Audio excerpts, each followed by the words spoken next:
You can put in the filters that you want, the price range that you want, and it will narrow you down to great options. You can use, and I'm sharing this just so that you don't fall a victim. So can you focus on me? Baby, can you focus? Hi guys, welcome back to my channel. My name is Chioma, and in this video I'm going to be telling you guys how to secure an accommodation before landing in Canada, and also how I did it. I got an accommodation 6 weeks before landing in Canada. I will also be telling you some important questions to ask before you commit. Okay, first thing I have to say before I go ahead to tell you about my own experience is to beware of fraud. Fraudsters are plenty in this Canada, and you have to beware, especially because you are not on ground at the moment. You have to be very careful. I took some bit of risk, but I mean, it worked for me, so all the best. Okay, so first of all, the way rent works here in Canada is that I found out about this way before I moved, doing my research and on how to get a place before landing. So I realized that for people already living in Canada, people that have credit score already, what landlords do is that they require them to pay first and last month rent. But then for newcomers, people that do not have credit score or credit history, landlords mostly would ask them to pay 5 to 6 months upfront, just so that they are sure that whoever they are giving their apartment to can actually afford it. I realized that what was going to work for me was to find someone who is subletting a room. I realized that an apartment was never an option for me because I'm single. I was coming alone, so all I needed was one room in an apartment that already has a lease going on. So that was what I was looking for. So with this in mind, I started looking at Facebook Marketplace. I was looking, but then honestly, my preference, Facebook Marketplace was going to be my last resort. Like, let's say it's a week to my travel, because I really didn't want to lodge in a hotel. I didn't want to do Airbnb. I just wanted the money that I'm going to spend I was going to spend in all these things, let them be going towards my rent. Do you understand? So I didn't want to spend any other money in temporal places. So I was going on Facebook Marketplace. I was seeing private rooms, right? But then I wanted a place that I would live with a woman and possibly a Nigerian. Okay, not to say that other people are like bad to stay with, but my preference was just to stay with a Nigerian, possibly a believer. Yeah, I had my preference. Okay, after like a while of searching on Facebook Marketplace, I wasn't even seeing any Nigerian there at all. Somebody told me about an Instagram page called findmyroommate.ca, I think. So I went to that Instagram page. Guys, everything I'll be talking about is linked in the description box, right? I went to that Instagram, I DM'd them, and they gave me a link to fill out a form, and I filled it out. The thing is, they can match you with the kind of roommate you want. So now if your goal was also like mine to get a private room, they would get you roommate, a flatmate, but like they call it roommate here, that meets maybe your age, your age preference, if you want them to have a particular kind of job or religion. You tell them all these things, and then they will start to look for people that match your preference. So the first person that she got for me, the person's price was not in, it was too expensive for me, so I turned that down. But on the side, I still did not cross my legs, because I mean, time was of the essence for me, and I did not have anybody here in Canada at all. Once I landed in Toronto, it was only me and my God. So it was very important for me to not put my eggs in one basket. So someone added me to a Telegram group chat. If you've been on the channel for a while, you know that I am always talking about Telegram group chats. Guys, like, Telegram is the main deal. Like, they should sponsor me, because at this point I've been plugging them.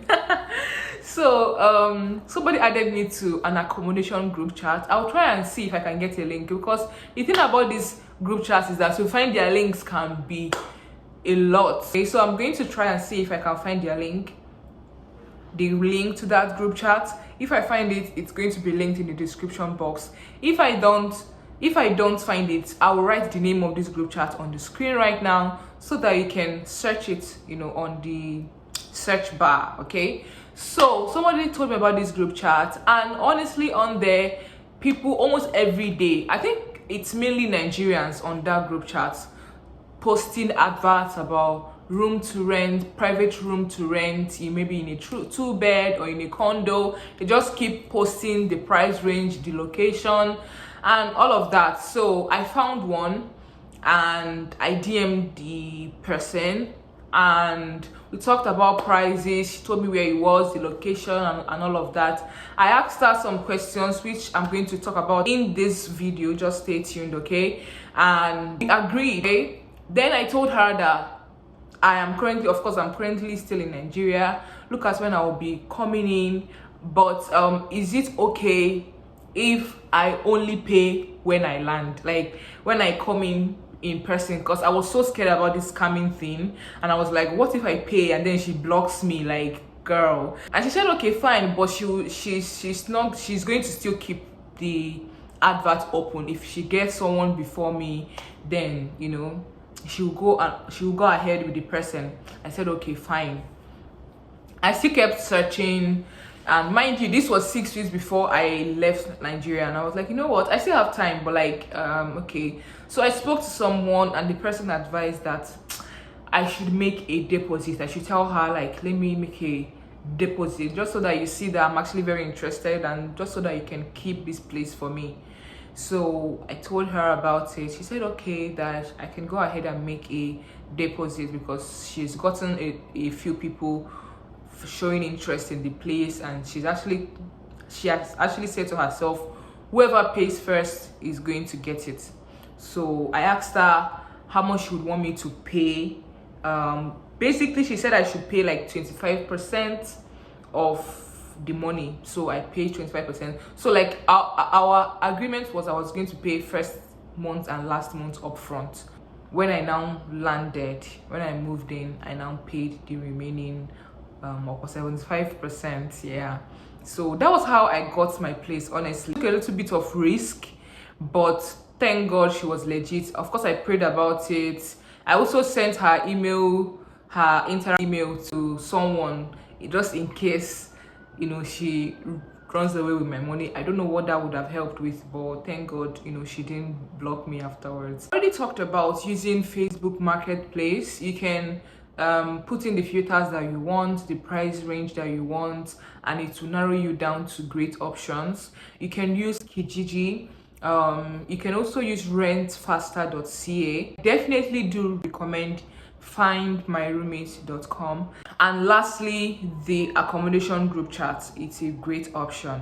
So the questions that you need to ask these people, as you're not in person, even if you are coming in person, these are great questions to ask, so that you will know what you are getting yourself into. The first question is, are utilities included in this price that you are giving me now, right? Because some of them might just tell you about the rent alone, and then when you come in, they will now start saying, oh, you still have to pay for hydro, you still have to pay for water, you still have to pay for Wi-Fi.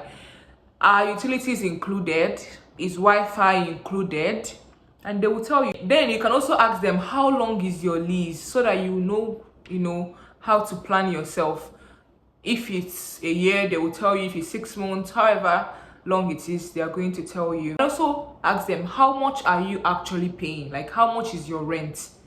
Okay, then they will tell you. You can also ask for proof of them paying, of maybe the proof of payment, just so that you understand how much percentage of the rent that you will be paying, so that you will not end up being the one paying 100% or like 90% of the rent, and you will think that you are sharing it with someone else. So you can also ask them for proof of their rent, so that you will know exactly how much they are paying on their own. You can also ask, are there amenities? Is there a gym, a study room? Is it furnished? Is there a bed? Is there a fridge? Is there a television? Like, is there a dryer? Is there a washer? These are things you need to know, because some of these places don't even have washer and dryer they don't have inbuilt washer and dryer. They kind of have a paid washer and dryer, a paid laundry service in the same building. So, and all these things will still add up to your monthly expenses, so you need to know. You can also ask, are there any rules?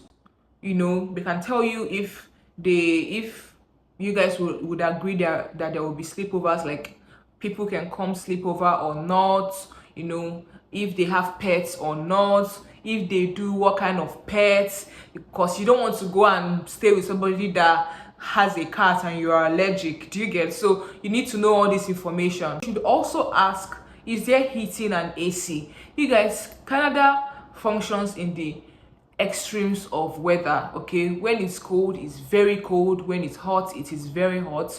So in order to not waste your money, in order to not waste your money buying fans and buying heater, you should also ask, does the house have heating? The mistake I made, I only asked for heating and she actually answered only that. But when I came, I realized that the house was super hot.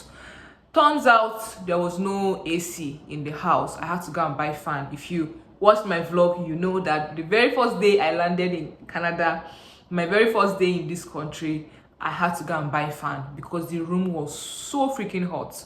So that's something you should have in mind. Some buildings have general AC, some don't. So you have to factor all this in to know how much you're spending. The last but not the least question to ask. I did not ask this question and I paid severely for it. If you know, you know. You have to ask them, is this apartment infested with bed bugs or any form of insects at all? Is this apartment infested? If you are new to my channel, my very first apartment in Canada was heavily infested with bed bugs and I suffered severely for it.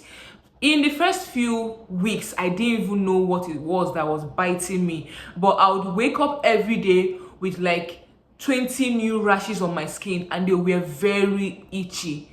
They were very, very itchy. My face, my neck, my chest, everywhere I had bites everywhere. And I was wondering, I thought it was scabies. I thought it was skin infection. I thought it was, like there was nothing that did not cross my mind.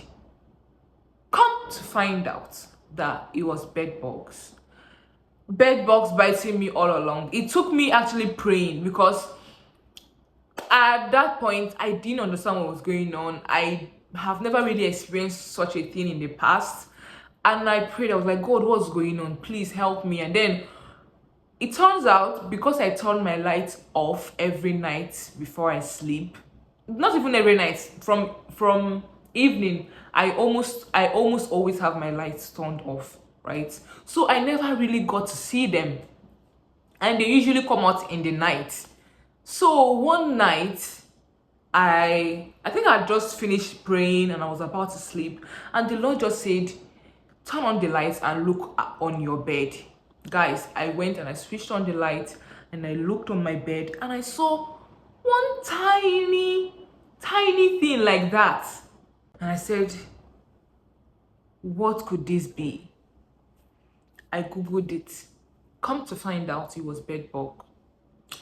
I took a video of it, sent to my housemate, and looked around, like brought out my bed sheet, shook it, looked around. I didn't see any of them again. I turned off the lights because I cannot sleep with lights on. Turned on the lights, slept, went to bed to lie down, and again I also felt the need to go and turn on the light. No, I flashed my torchlight again, and on my thigh was a bed bug. This time around, this one was already huge like this because it had drank enough of my blood. It was huge like this. I killed it, and that was the last time I slept on that bed. I did not sleep on that bed again, like until my housemate had to go and report to the apartment people, and it took them more than a month to bring the people that came to fumigate the place, and it was a whole lot. I slept on the couch for like over a month. It was, even on that couch, it was still biting me. One time on the couch, I sat down like this, looked down, and on my chest, I kid you not, on my chest on my chest, I saw this bed bug like this. The bum, the butt, I'd be the behind was already fat like this, which means and shiny, which meant it had drank a lot of my blood. Daytime, this was not in the night, this was broad daylight robbery. Broad daylight, like it was like this on my chest. Gosh, it was too much for me to deal with, for someone that just came into the country for the first time, had no family, no clothes, no friend, nothing, just alone. It was a lot for me to deal with, but I thank God that they are all in the past, and I'm sharing this just so that you don't fall a victim. So thank you guys for watching. I hope you enjoyed this video. I hope I answered your question. Let me know what you think in the comment section, okay? And subscribe to my channel if you want to keep seeing this beautiful face, and I'll see you in my next video, okay? Bye.